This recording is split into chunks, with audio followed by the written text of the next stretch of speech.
What's up, Recording in dude? progress. Oh, what is up, coach? This is cool, man. I'm already feeling like I'm like sucked into your vortex in your world, brother. Oh man, I cannot explain to you this moment right now. I don't know if they gave you the background. So this is a birthday gift to me. My birthday is not until August, but this is a birthday gift. We have a Survivor group of friends, and we do Fantasy Survivor, and they bought me this. So this is my birthday gift, and I am so stoked, man. I've seen every season of Survivor 5 or 6 times. It's literally constantly on loop, and you are by far my all-time favorite. So this is like That's all. a surreal moment. This is like top 5 people in the world that I could be meeting.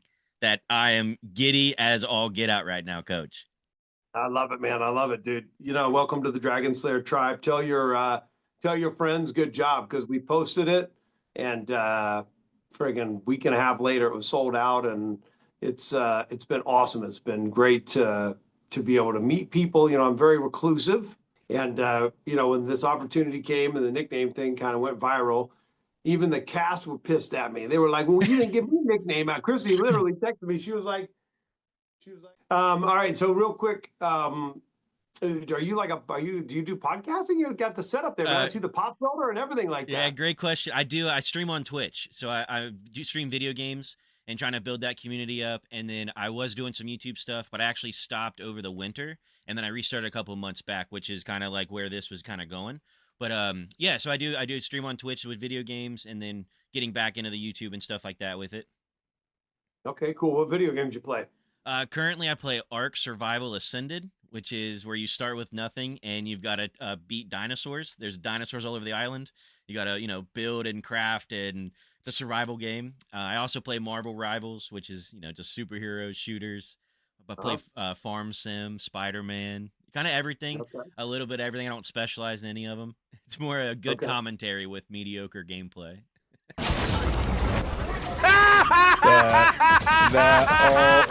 That all has them enraged. They thought they made it. But you didn't say where you live, did you? Where do you live? Cincinnati, Ohio. Oh, you didn't say that. Okay, Cincinnati. You know another funny story, man? That's where I went for my senior trip. Yeah. My dad was like, "You know what, son? We're going to go to some place that's got a 5-star French restaurant." He was always looking in the tour books, and they got 3 good museums. And I'm like, "Okay." And he was like, "We're going to Cincinnati." It was not too far from Knoxville. We went to Yeah. this a French restaurant called La Maisonnette, and it was friggin' I've never awesome. been It there, was but awesome. So would you say that are you a sword or a shield? Living on the mountaintops or you're living in the valleys? What about greatest strength of character? And then what about your biggest weakness? I think for me, my biggest weakness is self doubt. I Mm. get in my way all the time. What I do is I make this huge, grandiose idea that I think is going to be amazing, and then all of the self doubt creeps in. Like, who are you to do this? This isn't as good as someone else's. Like, no one's going to pay attention. And then, if you do stream and like not a lot of people show up or a lot of people interact that day, just being like, man, who am I? Who am I? So the self doubt is definitely my biggest struggle. Oh, okay. Yeah, I like that. I like that because you can work on that and make it your strength.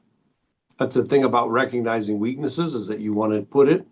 So you take that you recognize the only way that we can really become better is if we become introverted and introspective, right? And then we've got to spend time every single day digging deep inside of ourselves to understand the motives and the whys and the hows, but also saying, this is my weakness. And then you take that weakness and you make it your foundation. You make it your rock. You say, this is going to be my safety place. And then you work on it until it becomes your strength. You take your existing strengths and crush everything. Let me give you something in practicum that you can use. Before you go to bed at night, you give yourself 2 memories from the day. I put my phone in the other room for 15 minutes and I don't pick it up for the first 15 minutes of the day.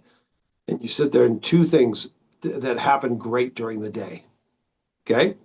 And you recreate those in your mind almost like you're watching a video of what you did really good that day. 2 victories. Could be a cup of coffee, whatever it is.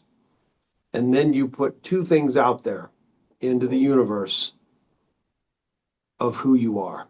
And then that little thing is going to say, well, who are you to do that? You got to physically block that out, almost like you're taking a leaf from a tree as it's coming down and it's the negative thought, and you physically block it out. It's like when you're getting a tattoo and you're like literally physically, but it's mentally, but you physically are blocking that pain out. I can't feel that. And you're pushing it like this. So it's like you sit there and you say, and you speak into fruition these two things. This is why I'm great. This is why I'm different from everybody. Fun fact, I said on Survivor, nobody's like the Dragon Slayer, but guess what? Nobody's like you either, brother. Right? I mean, as soon as I got on with you, it's like, man, this is like a breath of fresh air. This guy is, I could see, it's like this guy is, if you let yourself be, you're like joyous and you're grounding and but you're calm at the same time. And it's like, yeah, man, so like you need to speak those things into your life.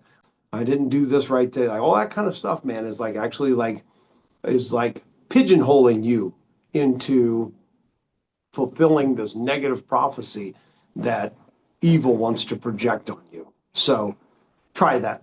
15 minutes a Absolutely. night. Final question, because I think I have a nickname. Final question is, give me the great Bible verse that talks about the gifts of the Spirit, and it's love, joy, peace, patience, kindness, gentleness, self-control. What's that number one on your list that you were just born with? I think for me, I think love. I think love for people. I think that goes back to that where, like, kind of mentioned the shield aspects of protecting my people. I don't cut other people. The humor, same thing. I don't like the put down type humor. Yeah. So I think for me, I think that is like, spreading the love. It's like the Okay. faith, love, and peace, and the greatest of these is love. Yeah. You got me, man. You feeling it? All right. I got a nickname. You ready? It comes with a bit of a Always. it comes with a blessing and a challenge. Yeah. I'm in. I'm so in. Okay. Knight of the Fertile Valley. Here's why. Knight of the Fertile Valley. Okay. Yes. Because everywhere that you go, there is this nurturing of life, bringing vitality, bringing energy, bringing your grounded essence to people that you meet. And beneath you, even though you don't see it sometimes, is these gentle seeds that you're sowing in the ground. I can actually see them in my mind, right?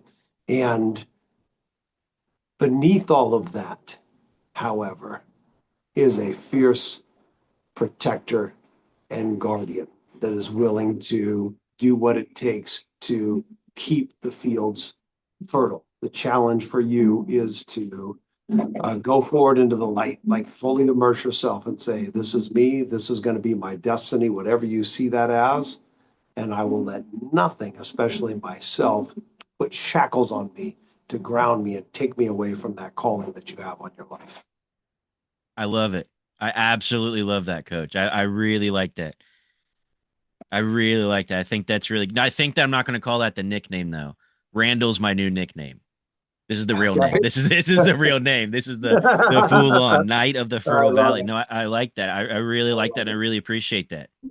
While I do have two things that I wanted to share with you real quick. If I could have another second, I wrote you a haiku. Obviously, I had to. I hope a lot of people wrote you haikus, but I wrote you one. And I'm not an author. I'm not very good at this, but I wrote Walker of the Tides has slain all the dragons. Embrace the new name.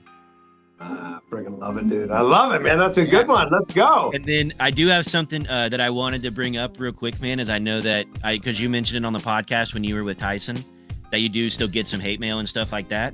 And just something I want to make sure that because I watch all the seasons. I'm a huge fan. Is that Coach never needed Survivor, flat out, but Survivor needed Coach, and I think that's huge. I actually just rewatched Token Chains in honor of this, and it is evident at that time. Like if you can go back, and then when you came back, Coach never needed Survivor, and Survivor needed Coach. Absolutely, that's powerful, dude. I love that. Thank you. Absolutely.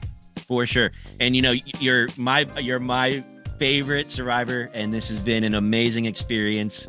I appreciate you so much. Dude, I love it, man. That's powerful stuff you said at the end. I appreciate that. And we see you in Cincinnati. Yeah, absolutely, Coach. Thank you so much. Have a great day. You too, brother. Thank you.